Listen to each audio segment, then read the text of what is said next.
On a holiday weekend that was supposed to be filled with celebration, family, and unforgettable memories, a young man's life came to a tragic end. But as investigators began examining the final hours of Nolan Wells' life, one thing became clear. The story was more complicated than many people first believed. New questions emerged, new information came forward, and a case that initially appeared simple became surrounded by uncertainty, conflicting accounts, and a family's continued search for answers. What really happened during those final moments on the water? What evidence have investigators uncovered? What does the FBI's involvement actually mean? And after all the discussions, reports, and public attention, what do we truly know? And what questions are still waiting to be answered?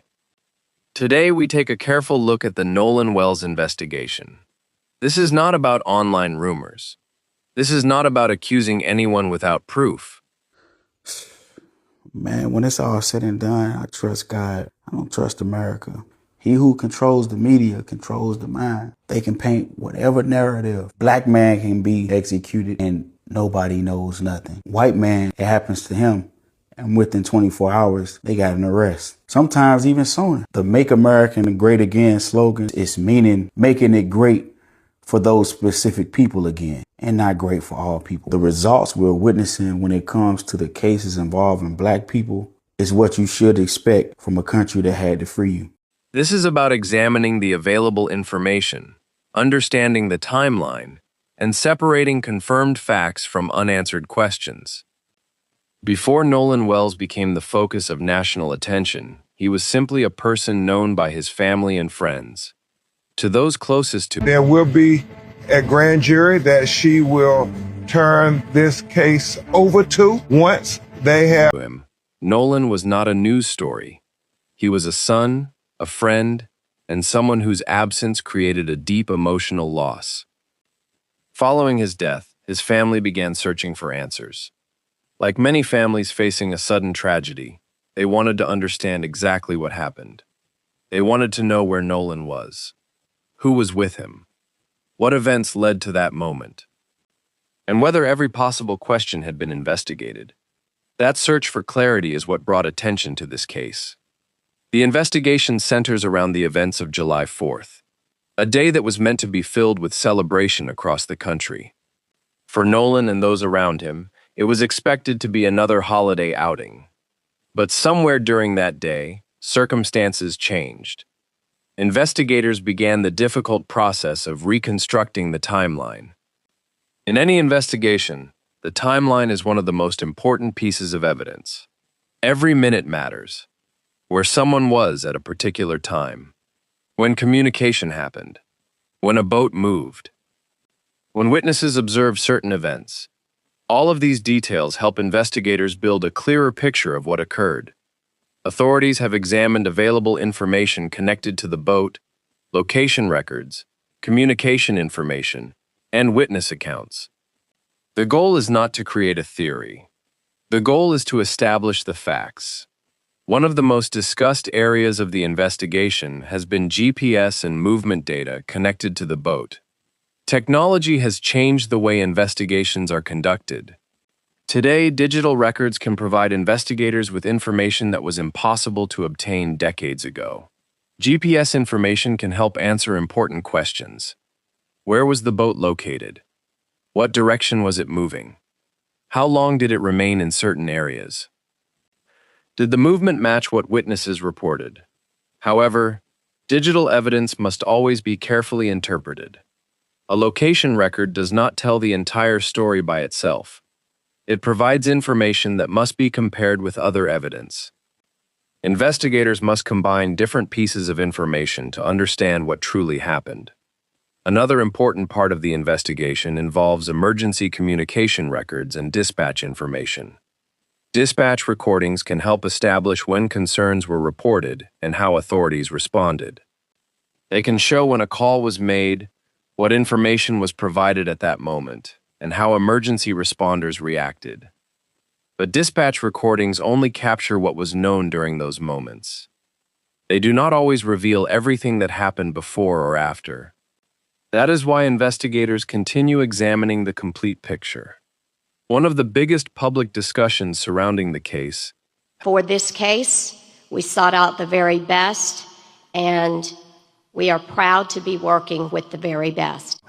Before we start to go over the preliminary findings from the independent autopsy, we will hear from Attorney Lisa Park to tell you about who was the forensic pathologist who conducted the autopsy.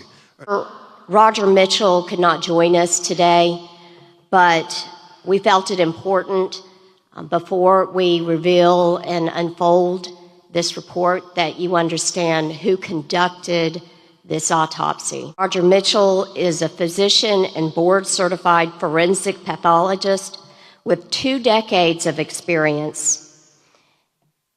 He currently serves as the president of the National Medical Association, which is the oldest and largest group of Black physicians in the U.S.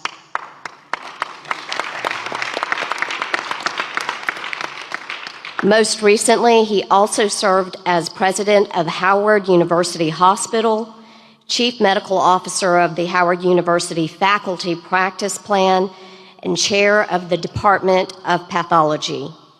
Before joining Howard, he served as chief medical examiner for Washington, D.C. from 2014 to 2021, and later as interim deputy mayor for the Public Safety and Justice. Mitchell has conducted and managed thousands of autopsies and is nationally recognized for his work at the intersection of medicine, public health, and justice. And for this case, we sought out the very best, and we are proud to be working with the very best. The emergency call of Nolan's friends calling to have their boat towed has been released. And you can hear in the background, they're saying, "Wake up, Nolan, is he dead?" It's fascinating, it is interesting, and I think it's starting to ramp up this investigation, what really might have happened. So listen to this audio and then leave a comment. Tell me what you think about what is developing.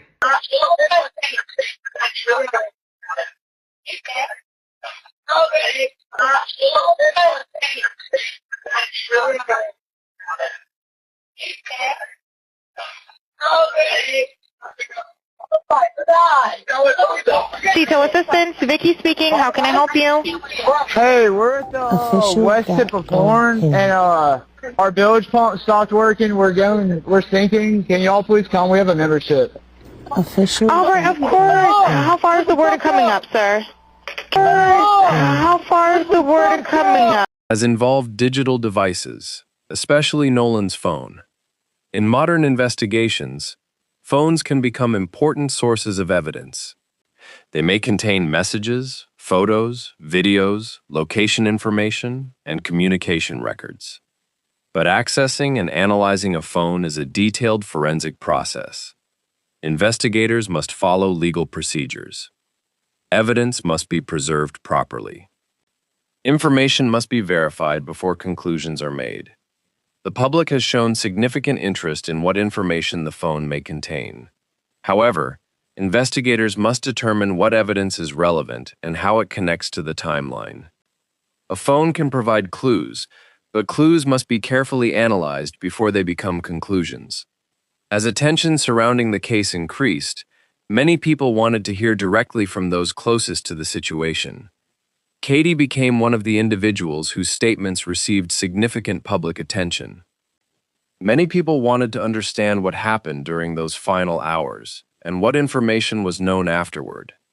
According to reports, conversations between Katie and Nolan's family members became part of the aftermath of the tragedy.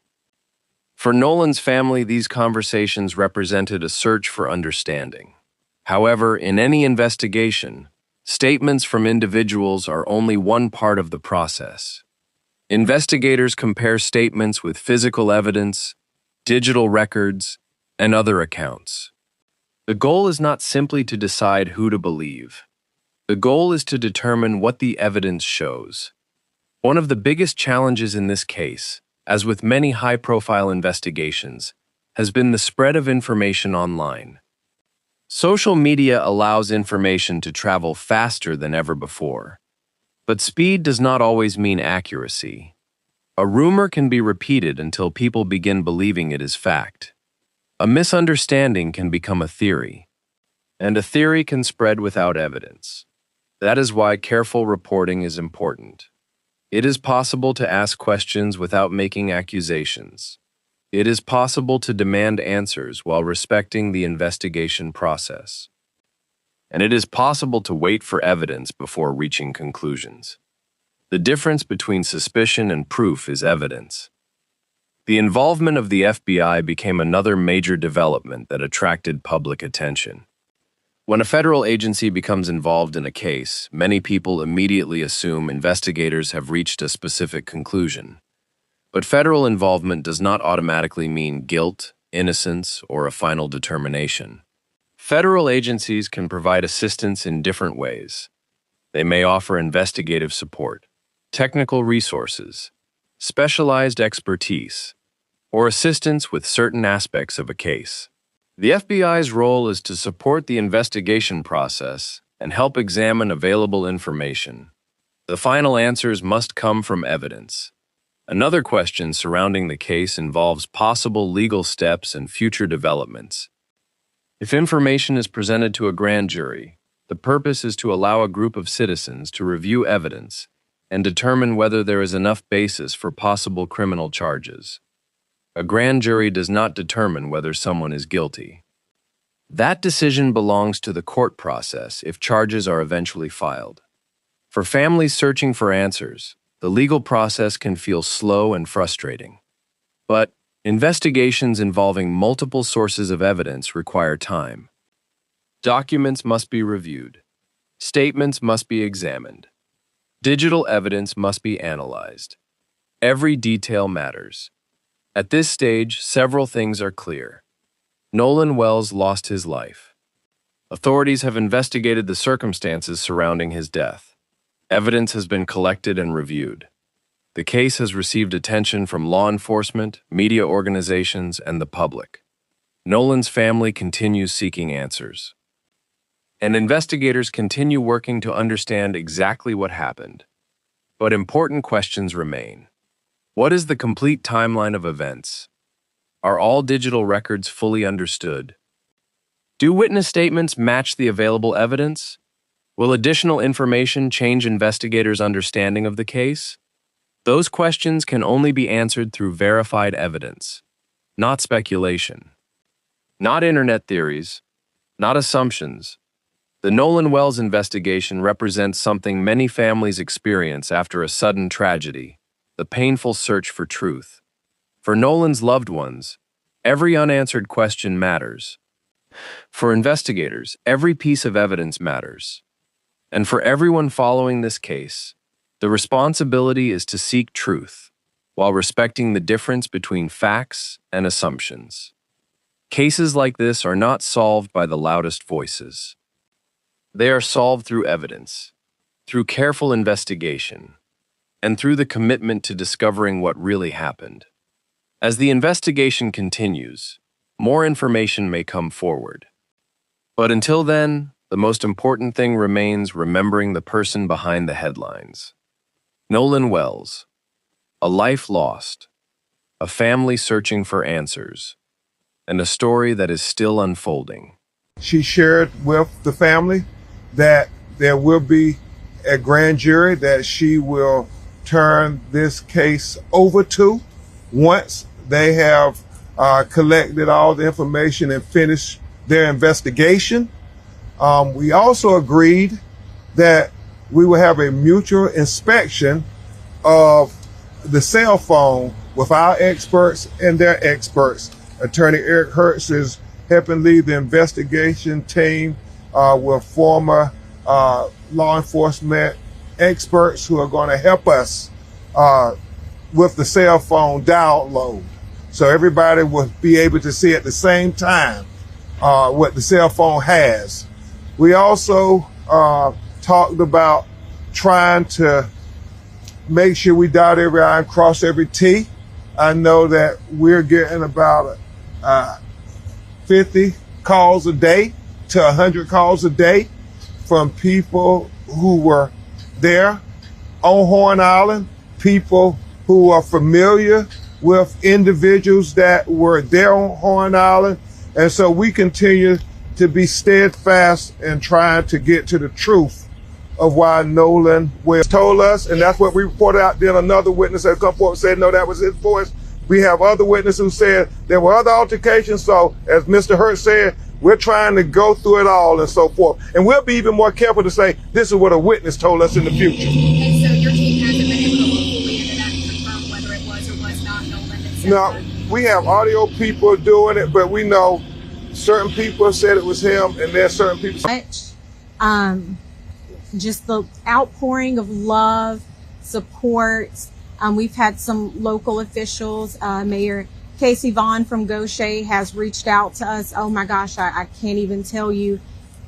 He has, it's almost been every day. He's been texting to check on us. Also, Jeffrey Hullum, thank you so much. He's been texting pretty much every day. Receiving a lot of stories from Nolan's teachers, which just warms my heart, his classmates.